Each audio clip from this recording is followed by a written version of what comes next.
Hey guys, welcome back to discovering nearby. I am Sanket Kashyap और आज मैं बात करने जा रहा हूँ आईफोन 16 प्लस की कैमरा सेटिंग्स के बारे में। सो बेसिकली आप इस आईफोन 16 की भी कैमरा सेटिंग्स मान सकते हो क्योंकि दोनों में सेम ही कैमरा है। अब लोग मुझसे बहुत सारा डीएम करते हैं, कमेंट में मुझसे पूछते हैं कि हमें बेस्ट सेटिंग्स बता दीजिए आईफोन 16 की, क्योंकि लोग कहते हैं कि आपके कैमरा के सैंपल्स इतने अच्छे आते हैं, हमारे नहीं आते। तो आज मैं उन कैमरा सेटिंग्स के बारे में डिटेल में बात करूंगा। तो हम ज्यादा टाइम वेस्ट नहीं करते, लेकिन अगर आपको इस तरह की हेल्पफुल वीडियोस देखना पसंद है तो इस चैनल को सब्सक्राइब कर दीजिए, वीडियो को लाइक कर दीजिए ताकि मैं ऐसी अच्छी अच्छी वीडियोस आपके लिए बनाता चलूं। तो आज स्पेसिफिकली मैं आईफोन 16 और 16 प्लस की बात करूंगा। आईफोन 16 प्रो मैक्स के बारे में मैं किसी और दिन बात करूंगा, उसके लिए आप इस चैनल को सब्सक्राइब कर दीजिए क्योंकि नेक्स्ट वीडियो में इसकी सेटिंग्स के बारे में अपलोड करूंगा। लेकिन आज हम 16 प्लस के बारे में बात करेंगे। तो सबसे पहले आपको अपने कैमरा सेटिंग्स के सेक्शन में जाना है और जाकर अगर जब आप खोलोगे तो आपको सबसे पहले सेटिंग्स जो एक तो कैमरा कंट्रोल देखने को मिलेगा, जो कैमरा कंट्रोल बटन आ रखा है तो क्या करे तो कैमरा को कंट्रोल करे। उसके बाद फोटोग्राफिक स्टाइल्स जो आते हैं वो मैं स्टैंडर्ड पे रखता हूं क्योंकि उसे बाद में आप एडिट कर सकते हो अपने अकॉर्डिंग, लेकिन स्टैंडर्ड मेरे हिसाब से अनप्रोसेस ज्यादा बढ़िया मेरे को लगता है। उसके बाद जब नेक्स्ट जाओगे तो आपको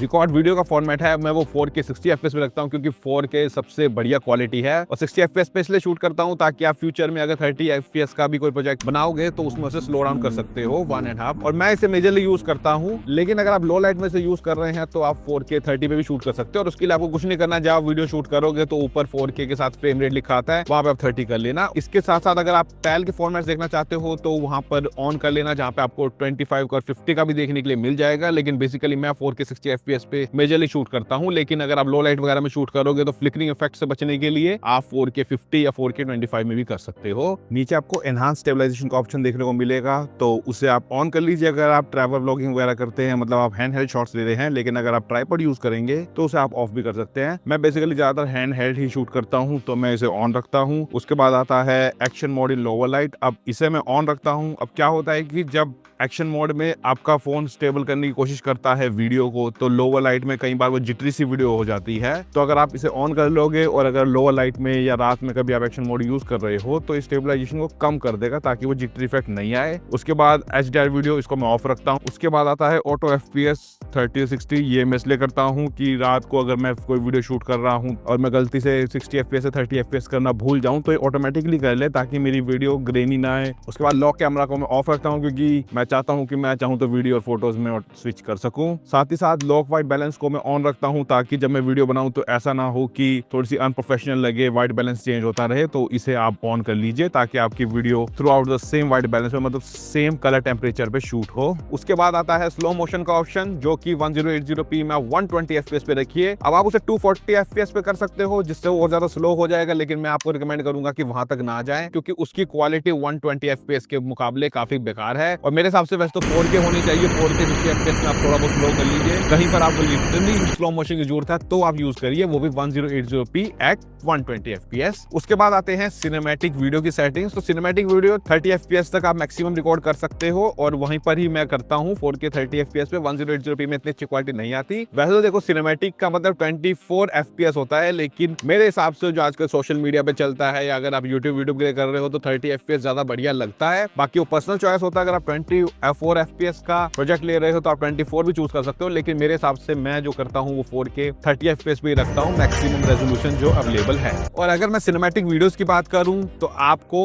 f ज्यादा से ज्यादा रखने की कोशिश करना, मतलब बहुत ज्यादा नहीं लेकिन 7 और 8 के करीब और 4.5 के करीब भी वो चल जाएगा क्योंकि उसमें वो नेचुरल ब्लर लगता है और लगता है आपने किसी प्रोफेशनल कैमरा से लिया है। बाकी 2.8 भी आपको काम चला देगा, लेकिन वहां पर कई बार आर्टिफिशियल ब्लर लगता है, साथ ही साथ एच डायरेक्शन में थोड़ी सी दिक्कत आती है। और अगर आप थोड़े से बेटर लुकिंग और प्रोफेशनल, मतलब लोगों को कंफ्यूज करना चाहती हैं कि ये फोन से लिए गए हैं या कैमरा से लिए गए हैं, तो आप 2x पे सिनेमैटिक मोड लीजिए, 2x में सिनेमैटिक शॉट्स लीजिए, तो आप देख सकते हैं कि कितने गजब की वीडियो सैंपल्स आते हैं। उसके बाद आता है रिकॉर्ड साउंड। अब इसको आप स्टीरियो भी रख सकते हो, अपने अकॉर्डिंग कर सकते हो। मैं उसे डिफॉल्ट स्पेशल ऑडियो पे छोड़ता हूं क्योंकि मुझे उसके हिसाब से ठीक ठाक रिजल्ट देखने को मिल जाते हैं। साथ ही साथ आपको इसमें अलो ऑडियो प्लेबैक, साथ साथ विंडोज रिडक्शन में ऑन रखता हूं।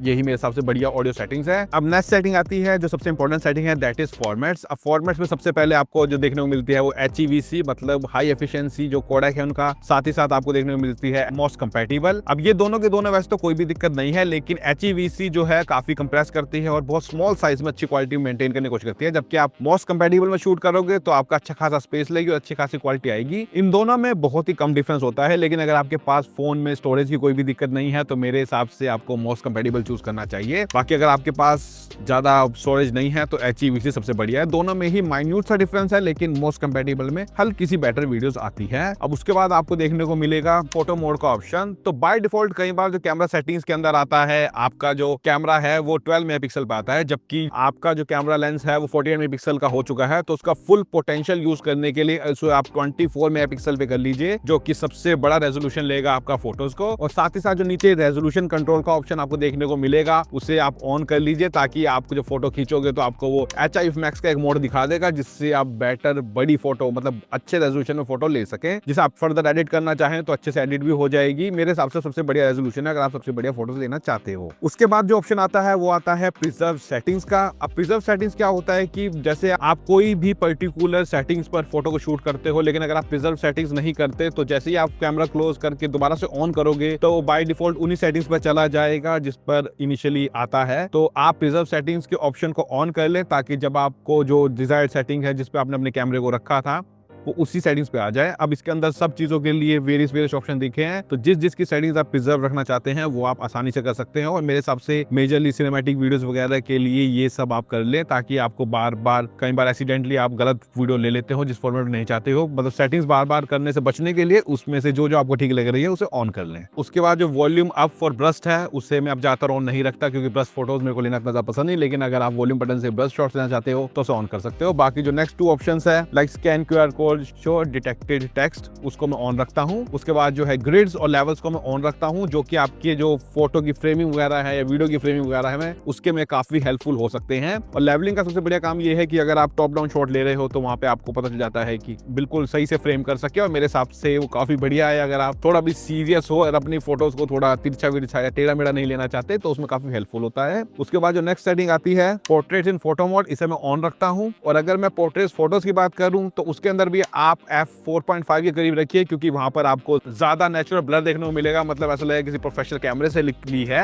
और अगर आप बिल्कुल एक बढ़िया पोर्ट्रेट लेना चाहते हैं तो मैं आप कहूंगा कि आप अपने 2x के टेलीफोटो मोड पे शूट करें, जिसपे वो लिटरली लगेंगे कि किसी ने प्राइम लेंस से किसी प्रोफेशनल कैमरे पे लिए हैं। बाकी 1x पर भी अच्छे आते हैं, लेकिन 2x पर बिल्कुल वो DSLR वाली क्वालिटी देते हैं। साथ ही साथ अगला है प्रायोरिटाइज फास्टर शूटिंग। अब ये पर्सन टू पर्सन डिपेंड करता है। अगर आप एक अच्छी क्वालिटी की फोटो लेना चाहते हो तो आप क्या करिए, उसे ऑफ कर लीजिए, क्योंकि इसको ऑन करके जो कैमरा का मेन फंक्शन होता है वो ये होता है कि जब आप फोटोज लोगे तो आपके जल्दी जल्दी वो फोटोज ले लेगा और प्रोसेसिंग भी जल्दी जल्दी करता है, जिसकी वजह से वो कुछ डिटेल्स मिस कर सकता है। लेकिन अगर आप इसे ऑन रखोगे तो आपकी ज्यादा बेटर फोटोज आएगी, क्योंकि वो ज्यादा अच्छे से प्रोसेस करने का टाइम मिलेगा उसे। तो अब इसमें भी बहुत ज्यादा डिफरेंस आपको देखने के लिए नहीं मिलेगा, लेकिन फिर भी अगर आप बेस्ट क्वालिटी चाहते हो तो उसे ऑफ कर लीजिए। लेकिन ध्यान रखिएगा कि उसमें आपको थोड़ा सा मतलब उतनी फास्ट फोटोज नहीं लेगा जितना पहले ले रहा था। अब वो पर्सन टू पर्सन डिपेंड करता है। अगर आप किसी बच्चे की फोटो ले रहे हो तो आपको जल्दी फोटोज लेने हैं, या कहीं पर रैंडम मोमेंट है तो वहां पर प्रायोरिटाइज फास्टर शूटिंग ज्यादा बढ़िया होती है। लेकिन आपके पास टाइम है तो आप उसको ऑफ कर दीजिए और अच्छे से फोटोज ले लीजिए टाइम देकर। और जो नेक्स्ट ऑप्शन है जो है मैक्रो कंट्रोल का, उसको ऑन रख लीजिए, क्योंकि अगर आप मैक्रो फोटोग्राफी में इंटरेस्टेड हैं तो वो अपने आप डिटेक्ट सा कर लेगा, जिससे आपको अच्छे मैक्रो शॉट देखने को मिल जाएंगे। तो ये थी मेजर सेटिंग्स आईफोन 16 प्लस की, जिससे आपकी जो क्वालिटी है वो इंप्रूव हो जाएगी।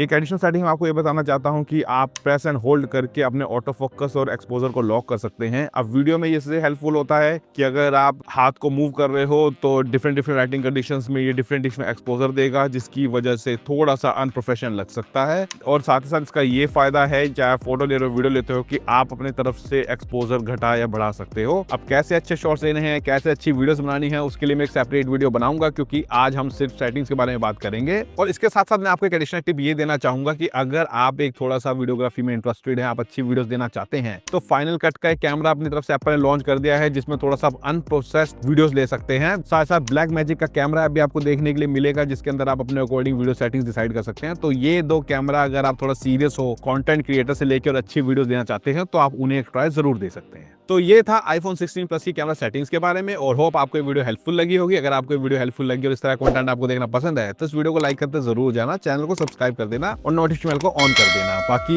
एप्पल से रिलेटेड, आईफोन 16 प्लस से रिलेटेड और भी वीडियोस मौजूद है, वो चेक कर लेना। अगर आपको अभी भी कोई डाउट है